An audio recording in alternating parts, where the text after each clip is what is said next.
محترم سامعین و سامعات، السلام علیکم ورحمۃ اللہ وبرکاتہ۔ اگر آپ میرے چینل پر نئے ہیں تو آپ سے گزارش ہے کہ چینل کو سبسکرائب کرتے جائیں۔ دوسری گزارش یہ ہے کہ ویڈیو کو زیادہ سے زیادہ اپنے دوست و احباب اور دیگر گروپس میں شیئر کرتے جائیں، تاکہ وہ تمام لوگ جو قرآن مجید پڑھنا اور سیکھنا چاہتے ہیں ان کے لیے یہ فائدہ مند ہو، تو ہمارے اور آپ کے لیے آخرت میں نجات کا ذریعہ ہو۔ دوستو ساتھیو، اس سے پہلے میں نے آپ کو حروف قمری اور حروف شمسی کے بارے میں بتایا ہے۔ اگر آپ نے میرا وہ ویڈیو نہیں دیکھا ہے تو آپ سے گزارش ہے کہ پلے لسٹ میں جا کر کے آپ اس ویڈیو کو ضرور سماعت فرما لیں۔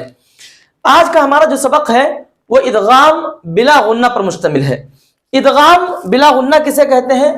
دیکھیے یہاں پر میں نے ایک قاعدہ لکھ رکھا ہے، نون ساکن یا تنوین کے بعد لام یا را آئے، نون ساکن یا تنوین کے بعد لام یا را آئے تو نون ساکن اور تنوین کا نون نہیں پڑھا جائے گا۔ نون ساکن یا تنوین کے بعد یہ دیکھیں نون ساکن ہے اور یہ کیا ہے؟ تنوین۔ دو زبر دو زیر دو پیش کو تنوین کہتے ہیں، اور نون ساکن جس نون کے اوپر جزم لگا ہوا نون ساکن ہے، تو نون ساکن یہاں نون ساکن سے مراد یہ نون اور تنوین سے مراد دو زبر دو زیر دو پیش۔ تو نون ساکن یا تنوین کے بعد لام یا را آئے تو ایسی صورت میں نون ساکن اور تنوین کا نون نہیں پڑھا جائے گا، بلکہ کیا کیا جائے گا؟ بلکہ لام اور را کو تشدید کے ساتھ غنہ کے بغیر پڑھا جائے گا۔ لام اور را کو، یعنی تنوین اور نون ساکن کے بعد یہ لام اور را جو آئے گا، اس لام اور را کو تشدید کے ساتھ غنہ کے بغیر پڑھا جائے گا۔ اسی کو ادغام بلا غنہ کہتے ہیں۔ اب ہم انشاءاللہ ادغام بلا غنہ کو قرآن مجید کے مثالوں سے سمجھیں گے تاکہ بات اچھی طرح سے سمجھ میں آ جائے۔ قاعدہ یاد رکھیں، نون ساکن یا تنوین کے بعد دیکھیں نون ساکن یا تنوین کے بعد دو زبر دو زیر دو پیش، نون ساکن یا تنوین کے بعد اگر لام یا را آئے تو ایسی صورت میں نون ساکن اور تنوین کا جو نون ہے وہ نہیں پڑھا جائے گا، بلکہ لام اور را کو تشدید کے ساتھ بلا غنہ کے پڑھا جائے گا۔ اسی کو ادغام بلا غنہ کہتے ہیں۔ اب دیکھیے یبین لنا،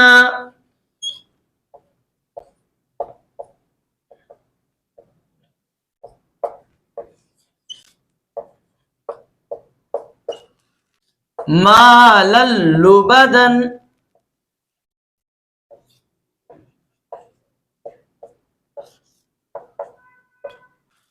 من روح اللہ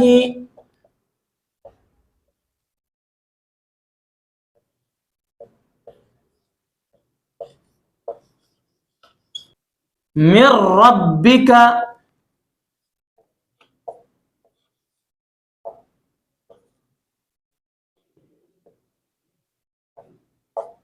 محمد رسول اللہ محمد رسول اللہ متاعا لکم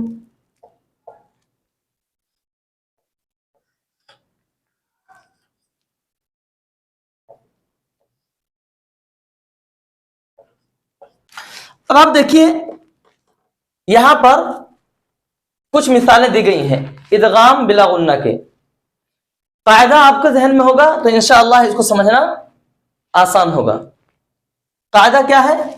نون ساکین یا تنوین کے بعد اگر لام یا را آئے، لام یا را آئے، نون ساکین یا تنوین کے بعد اگر لام یا را آئے تو ایسی صورت میں نون ساکین اور تنوین کے نون کو نہیں پڑھتے ہیں، بلکہ لام اور را کو تشدید کے ساتھ، لام اور را کو تشدید کے ساتھ بغیر غنہ کے پڑھتے ہیں۔ اسی کو ادغام بلا غنہ کہتے ہیں۔ اب آپ دیکھیے یبین لنا،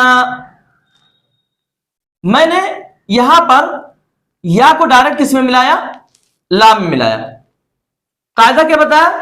نون ساکن کے بعد اگر لام آ جائے تو ایسی صورت میں نون ساکن کے نون کو نہیں پڑھتے ہیں، फिर क्या करते हैं, लाम को तशदीद के साथ बगैर गुन्ना के पढ़ेंगे, युबय्यिन लना।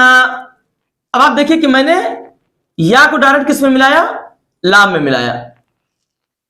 क्यों? इसलिए कि इदगाम बिला गुन्ना का कायदा यह है कि अगर नून साकिन के बाद लाम आ जाए तो ऐसी सूरत में नून साकिन के नून को नहीं पढ़ा जाता है, बल्कि लाम को तशदीद के साथ बगैर गुन्ना के पढ़ेंगे। यहां पर हम आवाज को भी बहुत ज्यादा नहीं रोकेंगे, यानी हम युबय्यिन लना ऐसा भी नहीं पढ़ेंगे।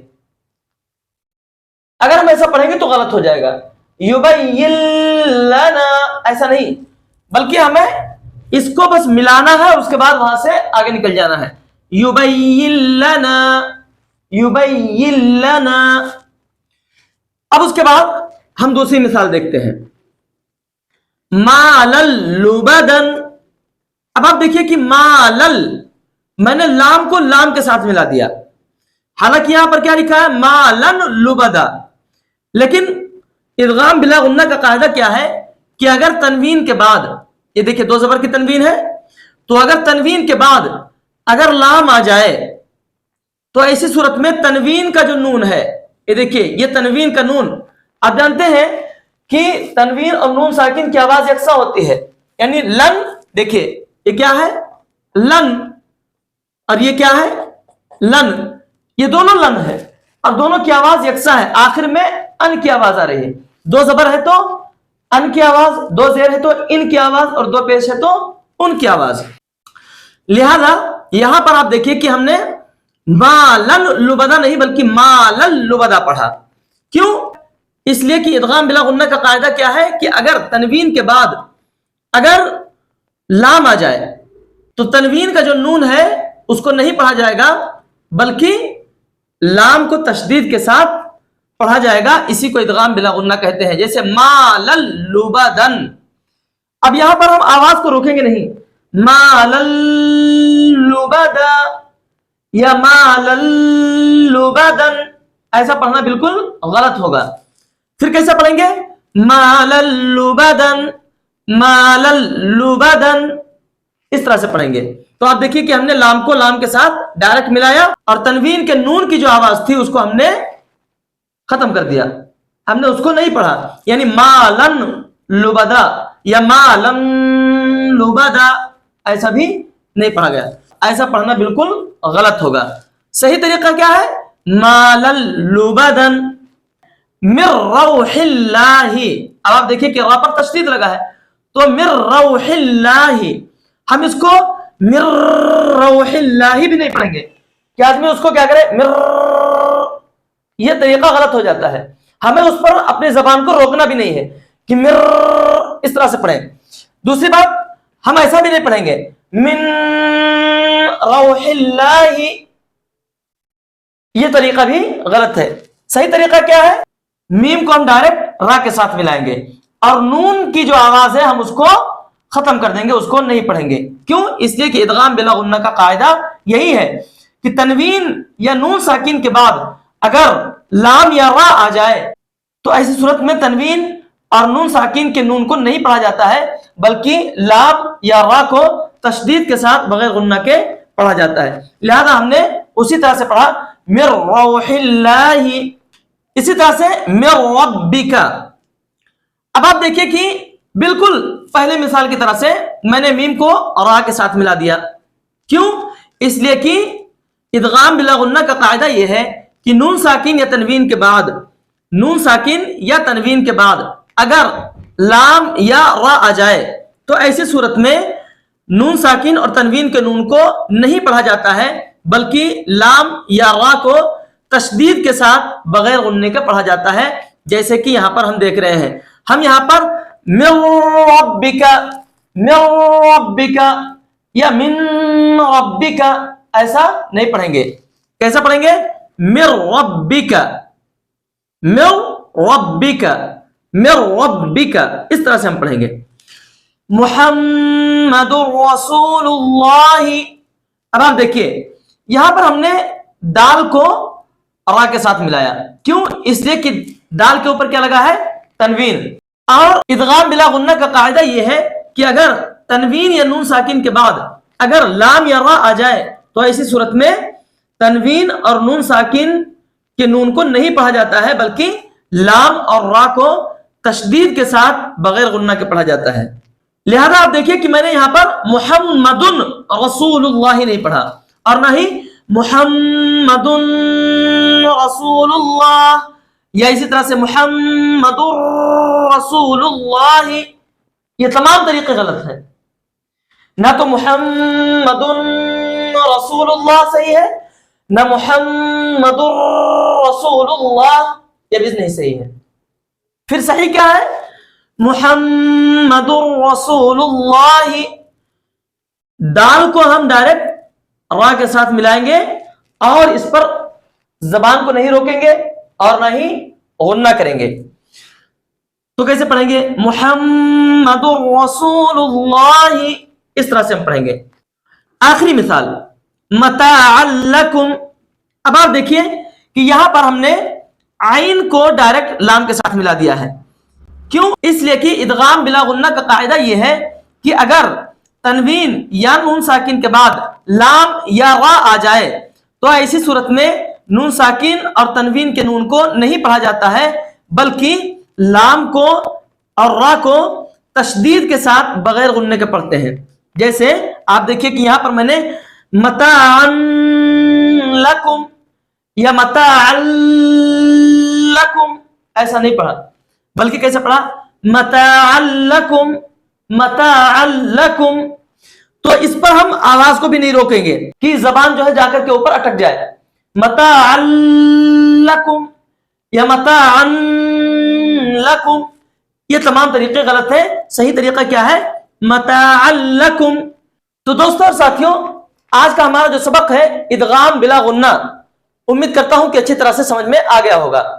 कायदा याद रखेंगे तो इंशाअल्लाह कोई मुश्किल नहीं होगा। नून साकिन और तनवीन, नून साकिन यानी जिस नून के ऊपर जज्म लगा हो वो नून साकिन है, और तनवीन दो जबर दो जेर दो पेश, इनको तनवीन कहते हैं। अगर नून साकिन और तनवीन के बाद, नून साकिन और तनवीन के बाद अगर लाम या रा आ जाए, लाम या रा आ जाए तो ऐसी सूरत में नून साकिन और तनवीन के नून को नहीं पढ़ा जाता है। फिर क्या किया जाता है? लाम और रा को तशदीद के साथ बगैर गुन्ना के पढ़ा जाता है। जैसा कि आप मिसालों में देख रहे हैं, युबय्यिन लना, हालांकि युबय्यिन लना लिखा है, देखिए युबय्यिन लना लिखा है, लेकिन नून साकिन को हमने नहीं पढ़ा, बल्कि या को डायरेक्ट हमने लाम के साथ मिलाया, क्योंकि कायदा यही है। इसी तरह से मालल लुबदा, तनवीन के नून को हमने नहीं पढ़ा, बल्कि लाम को लाम के साथ मिलाकर लाम को तशदीद के साथ बगैर गुन्ने के पढ़ा। तो यह कायदा अगर आपने याद रखा कि नून साकिन और तनवीन के बाद अगर लाम या रा आ जाए तो नून साकिन और तनवीन के नून को नहीं पढ़ा जाता, बल्कि लाम और रा को तशदीद के साथ बगैर गुन्ने के पढ़ा जाता है, तो इंशाअल्लाह आप इदगाम बिला गुन्ना को कभी नहीं भूलेंगे। तो उम्मीद करता हूं कि आज का हमारा जो सबक है इदगाम बिला गुन्ना अच्छी तरह से समझ में आ गया होगा। अल्लाह ताला हमारा और आपका हामी नासिर हो। अल्लाह ताला कुरान मजीद पढ़ने, समझने, इसको सीखने और इसके मुताबिक जिंदगी बसर करने की तौफीक अता फरमाए। आमीन। अस्सलामु अलैकुम व रहमतुल्लाहि व बरकातुहू।